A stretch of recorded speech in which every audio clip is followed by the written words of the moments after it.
നമുക്ക് അലീനയുടെയും മനുഷ്യങ്ങളുടെയും നാളത്തെ നല്ലൊരു കഥ കേട്ടാലോ? അതിനു മുമ്പായി ആദ്യമായി കാണുന്നവരുണ്ടെങ്കിൽ ചാനൽ ഇഷ്ടപ്പെട്ട ഒന്ന് സബ്സ്ക്രൈബ് ചെയ്യാൻ മറക്കരുത്. വീഡിയോ ഇഷ്ടപ്പെടുവാണെങ്കിൽ ലൈക്ക് ചെയ്യാനും നിങ്ങളുടെ വിലയേറിയ അഭിപ്രായങ്ങളൊക്കെ രേഖപ്പെടുത്താനും മറക്കരുത് കേട്ടോ. അങ്ങനെ നാളെ നമ്മൾ കാണുന്ന അലീനയെ ദ്രോഹിച്ച CIക്കും SIക്കും നല്ല ഇടിവെട്ട് പണിയൊക്കെ കിട്ടുന്നുണ്ട്. അലീന ആരാന്ന് അവര് തിരിച്ചറിയുവാണ്. അതിന്റെ കുറച്ച് നല്ല നല്ല വിശേഷങ്ങളൊക്കെയാണ് നമ്മൾ കാണാനായിട്ട് പോകുന്നത്. ഇന്ന് തന്നെ നമ്മൾ കണ്ടു. ഒടുവില് വൈജയന്തിക്ക് എന്ത് ചെയ്യണമെന്ന് അറിയില്ല. ഒരു പക്ഷേങ്കില് അലീന കംപ്ലൈന്റ് എഴുതി കൊടുത്തിട്ടുണ്ട്, തീർന്നു രോഹിത്തിന്റെ ഹരിശങ്കറിന്റെയും ജീവിതം. അല്ലെങ്കിൽ തന്നെ ഓൾറെഡി കേസുണ്ട്. ഇനിയിപ്പം അവളും കൂടെ കംപ്ലൈന്റ് എഴുതി കൊടുത്ത കേസിന് ബലം കൂടത്തുള്ളൂ. വല്ലാത്തൊരു വീർപ്പുമുട്ടലായി പോയി വൈജയന്തിക്ക്. ഇത്രയ്ക്ക് പ്രതീക്ഷിച്ചിട്ടുണ്ടായിരുന്നില്ല. അങ്ങനെ ടെൻഷൻ കയറി കഴിഞ്ഞപ്പോ വൈജയന്തി നേരെ ശിവശങ്കരനെ വിളിക്കുവാണ്. പിന്നീട് ശിവശങ്കരനോട് ശിവേട്ടൻ തിരക്കിലാണെന്ന് ചോദിച്ചു. എന്താ വൈജയ്? അല്ല, ഇവിടുത്തെ കാര്യം ഓർത്തിട്ട് എനിക്ക് ആകെപ്പാടെ ടെൻഷനാ, അതുകൊണ്ട് ഞാൻ വിളിച്ചാന്ന് പറഞ്ഞു. അല്ല, അവരെ ഇറക്കാൻ വേണ്ടി എന്തെങ്കിലും ചെയ്യണ്ടേന്ന് ചോദിച്ചു. ഇവിടെ ഞാൻ എന്ത് ചെയ്യണമെന്ന് ഓർത്താ ഇരിക്കുക. അങ്ങോട്ടേക്ക് വരാതിരിക്കാൻ പറ്റില്ല. മനു വിളിച്ചിട്ട് പറഞ്ഞ് അങ്ങോട്ടേക്ക് വരണമെന്നാ.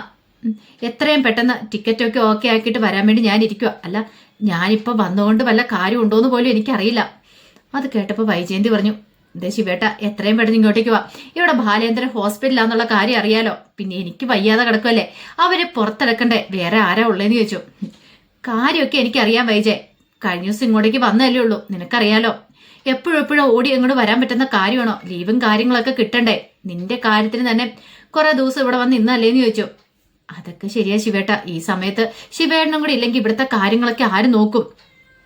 ഒരു പക്ഷേങ്കില് കാര്യങ്ങളൊക്കെ നമ്മൾ ഉദ്ദേശിച്ച പോലെ ഒന്നും അല്ല. ഇപ്പൊ അറിയാൻ കഴിഞ്ഞ അലീനെ പോലീസ് പിടിച്ചു വെച്ചിരിക്കുന്ന അവളെ കൊണ്ട് കംപ്ലൈന്റ് എഴുതി വാങ്ങിപ്പിക്കാനായിട്ടാണ്.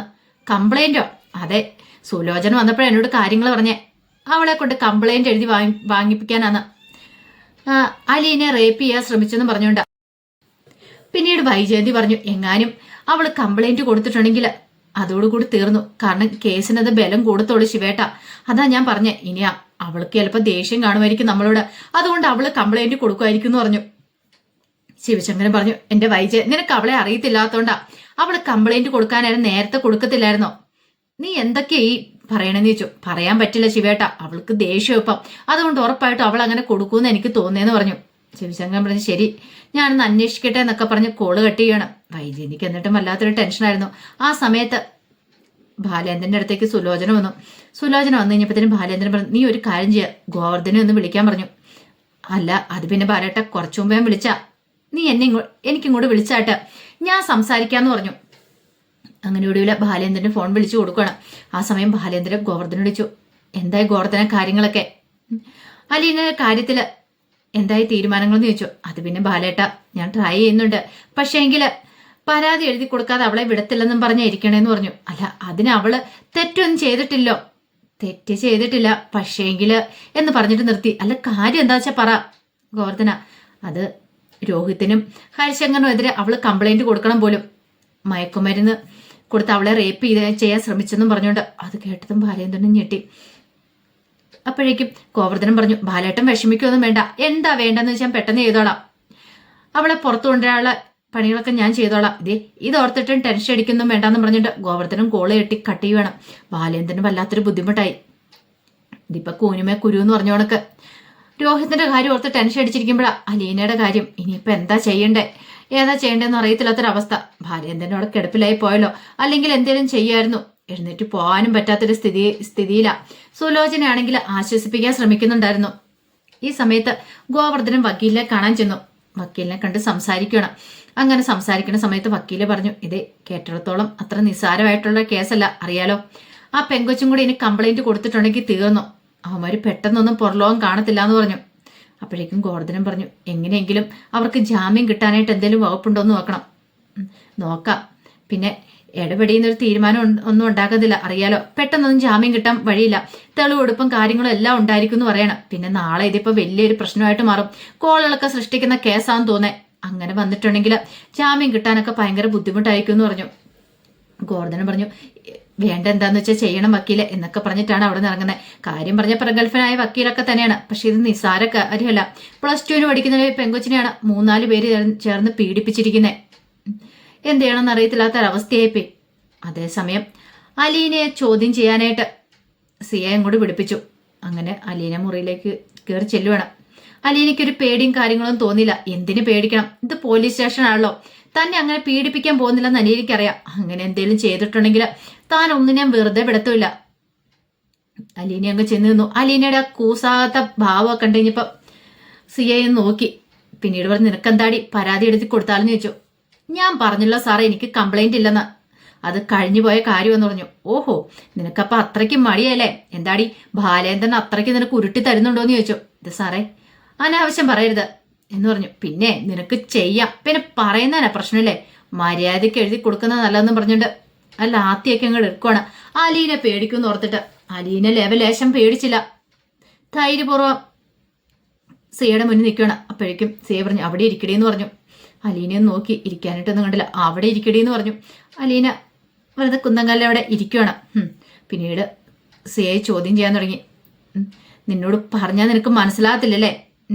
നീ ഈ പരാതി എഴുതി തന്നാൽ മാത്രം നിനക്ക് ഇവിടുന്ന് പുറത്തേക്ക് പോകാൻ പറ്റുള്ളൂ, അല്ലെങ്കിൽ നിനക്ക് ഇവിടുന്ന് പുറത്തു പോകാൻ പറ്റില്ല. നീ ഇനിയിപ്പം എത്ര പ്രശ്നം ഉണ്ടാക്കിയാലും ശരി പുറത്ത് വിടത്തില്ല എന്ന് പറഞ്ഞു. അത് കേട്ടപ്പോൾ അലീന പറഞ്ഞു സാറേ ഞാൻ പരാതി തന്നിട്ട് ഞാൻ ഇവിടുന്ന് പുറത്തു പോകത്തില്ല, എന്താണെങ്കിലും പരാതി എഴുതിത്തരാൻ ഞാൻ ഒരുക്കമല്ലാന്ന് പറഞ്ഞു. എന്താടി നീ പറഞ്ഞതെന്ന് ചോദിച്ചോണ്ട് ലാത്തി കൊണ്ട് നേരെ അങ്ങ് ചെല്ലണം. അലീന ഒരു നിമിഷം ഒന്ന് പിന്നോട്ട് മാറി. അപ്പോഴേക്കും അലീന അങ്ങോട്ട് വേച്ച് വീഴാൻ തുടങ്ങുവാണ്. അലീന എന്നാലും ഭയന്നൊന്നുമില്ല.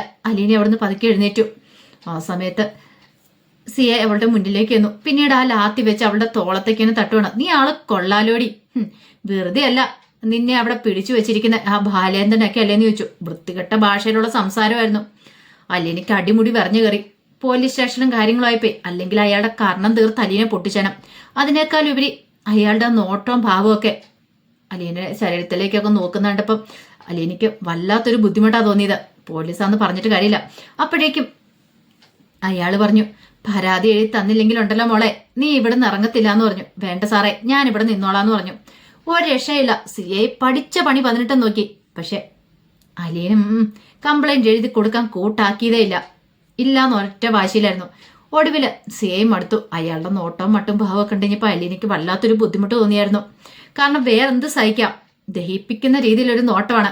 പെണ്ണുങ്ങളെ കണ്ടിട്ടില്ലാത്ത പോലെ വൃത്തികെട്ടവൻ എന്നൊക്കെ അലീന മനസ്സിൽ വിചാരിച്ചു. പിന്നീട് സിഐ കീർത്തിനെ വിളിക്കുകയാണ്. വനിതാ കോൺസ്റ്റബിള് ഇവളെ നന്നായിട്ടൊന്ന് ചോദ്യം ചെയ്യാനും പറഞ്ഞുകൊണ്ട് അങ്ങോട്ടേക്ക് പോവാണ്. ഇവള് പരാതി എഴുതി തരണം. അപ്പൊ പേടിപ്പിക്കാനാണ് ഉദ്ദേശം, അല്ല അദ്ദേഹത്തെ കൈവെക്കാൻ പറ്റില്ലല്ലോ. അദ്ദേഹത്തെ കൈവച്ചിട്ടുണ്ടെങ്കിൽ തീർന്നു. പിന്നീട് കീർത്തി പറഞ്ഞു ദേ കൊച്ചേ പറയാനുള്ളത് പറഞ്ഞു, മര്യാദയ്ക്ക് പരാതി എഴുതി തരുന്ന നിനക്ക് നല്ലതെന്ന് പറഞ്ഞു. ഇല്ല മാഡം ഞാൻ പരാതി എഴുതി തരത്തില്ല എന്ന് പറഞ്ഞു. കയ്യിലിരിക്കുന്ന ലാത്തിയൊക്കെ അവിടെ ഒരു ചേരുണ്ടായിരുന്നു, അത്തരട്ട് ഇങ്ങനെ ഉരുട്ടിയെ കാണിക്കണം. ഇല്ലെങ്കിലുണ്ടല്ലോ നീ അനുഭവിക്കുമെന്ന് പറഞ്ഞു. ആയിക്കോട്ടെ വേണമെങ്കിൽ തല്ലിക്കോ അല്ലെങ്കിൽ കൊന്നോ, പക്ഷെ പരാതി എഴുതി തരത്തില്ല. എന്റെ ദേഹത്ത് കൈ വെച്ചിട്ടുണ്ടെങ്കിൽ മാഡം ഇതിന് നാളെ ഉത്തരവാദിത്തം പറയേണ്ട വരുമെന്ന് പറഞ്ഞു. അതോടെ കേട്ടുകഴിഞ്ഞപ്പോൾ അവരൊന്നും ഒന്നും ഭയന്നു. പിന്നീട് അനുനയത്തിൽ സംസാരിക്കണം. നിനക്കറിയാലോ നീ ഒന്നും അല്ലെങ്കിൽ ഒരു പെങ്കൊച്ചല്ലേ, പോലീസ് ലോക്കപ്പിലൊക്കെ അല്ലെങ്കിൽ സ്റ്റേഷനിലൊക്കെ കയറി ഇറങ്ങി ഒരു ദിവസം മൊത്തം ഇവിടെ കഴിഞ്ഞെന്ന് പറഞ്ഞിട്ടുണ്ടെങ്കിൽ പിന്നെ നാണക്കേടായിരിക്കും. നിനക്കൊരു ഭാവിയൊക്കെ ഉള്ളല്ലേ, വെറുതെ നീ നിന്റെ ഭാവി തെളിപ്പിക്കേണ്ട കാര്യമുണ്ടോയെന്ന് ചോദിച്ചു. അത് കേട്ടപ്പോൾ അലീന പറഞ്ഞു ഞാനത് അങ്ങോട്ട് സഹിച്ചു പാടെന്ന് പറഞ്ഞു. ഒരു രീതിയിലും അടുക്കുന്നില്ല എന്ന് മനസ്സിലായി. സമയം കടന്നു പോയിക്കൊണ്ടിരിക്കുകയാണ്. രാത്രി മൊത്തം അലീനയെ ഇങ്ങനെ നിർബന്ധിച്ചുകൊണ്ടിരുന്നു. പക്ഷെ അലീന ഒരു കണക്കിനും അടുത്തില്ല. ഒടുവിലെ CIക്കും SIക്കും ഒക്കെ മനസ്സിലായി അലീന കംപ്ലൈന്റ് എഴുതി കൊടുക്കില്ലെന്ന്. പക്ഷെ അവർക്കും വാശിയായി അലീനെ വിടില്ല എന്നുള്ള. അങ്ങനെ നേരം വിളിക്കാറായി. അലീന പതറാതെ നിൽക്കുകയാണ്. കാരണം ഇവിടെ പതറിയിട്ട് കാര്യമില്ലെന്ന് അലീനയ്ക്ക് മനസ്സിലായി. തോറ്റു കൊടുക്കാനായിട്ട് അലീനയും തയ്യാറായിരുന്നില്ല. അങ്ങനെ നേരം വെളുത്തു കഴിഞ്ഞപ്പോഴത്തേനും DYSP വരുന്നുണ്ട് അങ്ങോട്ടേക്ക്. അങ്ങനെ DYSP വന്നിട്ട് CIയോടും SIയോടും ഒക്കെ കാര്യങ്ങൾ ചേർക്കുന്നുണ്ട്. നിങ്ങളൊരു പെൺകുട്ടി അങ്ങോട്ട് പിടിച്ചോണ്ട് വന്നായിരുന്നല്ലോ, അവൾ എന്ത് ചെയ്യുന്നൊക്കെ ചോദിച്ചു. അവൾ മുകളിലുണ്ട്. അല്ല അവളെ എന്തിനാ ഇവിടെ വെച്ചോണ്ടിരിക്കണേ, അവൾ എന്താ പറഞ്ഞു വിടാത്തെ, ചോദ്യം ചെയ്ത് കഴിഞ്ഞില്ലേന്ന് ചോദിച്ചു. അല്ല അത് പിന്നെ സാറേ ഈ പറയുന്നവന്മാര് അവളെ റേപ്പ് ചെയ്യാൻ ശ്രമിച്ചിട്ടുണ്ട്, അത് അവളോട് കംപ്ലൈന്റ് ആയിട്ട് എഴുതി തരാൻ പറഞ്ഞിട്ട് അവൾ തന്നില്ല എന്ന് പറഞ്ഞു. അതുകൊണ്ടാണ് അവളിവിടെ പിടിച്ചിരുത്തിയേക്കെന്ന് പറഞ്ഞു. ശരി ഞാൻ അവളെ ഒന്ന് കാണട്ടെ എന്ന് പറഞ്ഞു. അങ്ങനെ മുകളത്തെ മുറിയുടെ അങ്ങോട്ടേക്ക് ചെല്ലുവാണ്. ഈ സമയത്ത് അലീന അവിടെ നിൽക്കുന്നുണ്ടായിരുന്നു. അലീനയുടെ മുഖത്ത് ലെവലേശം പേടിയോ കാര്യങ്ങളോ ഒന്നുമില്ലായിരുന്നു. നല്ല ധൈര്യപൂർവ്വം നിൽക്കുന്നത്. പിന്നെ DYSP എന്നിട്ട് കാര്യങ്ങൾ തിരക്കുവാണ് അലീനയോട്. അലീന കാര്യങ്ങളൊക്കെ പറഞ്ഞു. സാറേ കുറെ നാൾ മുമ്പ് നടന്ന കാര്യമാണ്, ഞാനത് ക്ഷമിച്ചേക്കുന്നതാ. ഇനി അതിന്റെ പേര് കംപ്ലൈന്റ് കൊടുക്കാനും പറഞ്ഞോണ്ട് എന്നെ നിർബന്ധിച്ചുകൊണ്ടിരിക്കുന്നത്. കംപ്ലൈന്റ് കൊടുക്കാനായിട്ട് ഞാൻ ഒരുക്കമായിരുന്നില്ല, അതിന്റെ പേരിൽ ഇവരെന്നെ ക്രൂരമായിട്ട് പീഡിപ്പിച്ചെന്ന് പറഞ്ഞു. അപ്പോഴേക്കും CA പറഞ്ഞു വെറുതെ കള്ളത്തരം പറയരുത്, നിന്നെ ഞങ്ങൾ എപ്പോഴടി പീഡിപ്പിച്ചെന്ന് ചോദിച്ചു. സാറേ, പീഡനം എന്ന് പറഞ്ഞിട്ടുണ്ടെങ്കിൽ ദേഹോദരം ചെയ്യുക മാത്രമല്ലല്ലോ. ഈ സാറിന്റെ നോട്ടവും വട്ടവും ഭാവവും ഒക്കെ ഒരു രാത്രി മുഴുവനും എനിക്ക് സഹിക്കേണ്ടതായിട്ട് വന്നു. നോക്കുന്ന നോട്ടം കണ്ടിട്ടുണ്ടെങ്കിൽ ശരിക്കും പലതവണ പീഡിപ്പിച്ച പോലെയുള്ള പ്രതീതിയായിരുന്നു പറഞ്ഞു. അലീനെ തനിക്ക് അനുഭവപ്പെട്ട വേദനകൾ പറയണം. പിന്നീട് അലീനെ പറഞ്ഞു, എന്താണെങ്കിലും എനിക്ക് പീഡനം ഏൽക്കേണ്ടി വന്നിട്ടില്ല, പക്ഷെ അതിനേക്കാളും ക്രൂരമായിട്ടുള്ള രീതിയിലായിരുന്നു ഇന്നലെ എന്നെ ചോദ്യം ചെയ്തതെന്നൊക്കെ അലീന് പറയണം. ആ സമയത്ത് DYSP CAയുടെ SIയുടെ നിറക്ക് തിരിഞ്ഞു. എടോ, തനിക്കൊക്കെ എന്താ ഒട്ടും ബോധമില്ലെന്ന് ചോദിച്ചു.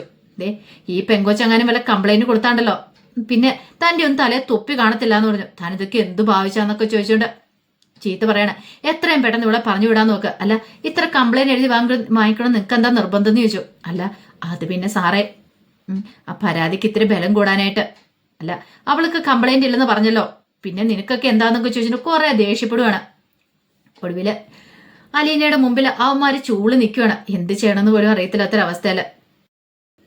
ഇതേ സമയം നേരം വെളുത്ത് കൃഷ്ണമോള് പുറത്തേക്ക് ഇറങ്ങി വരുവാണ്.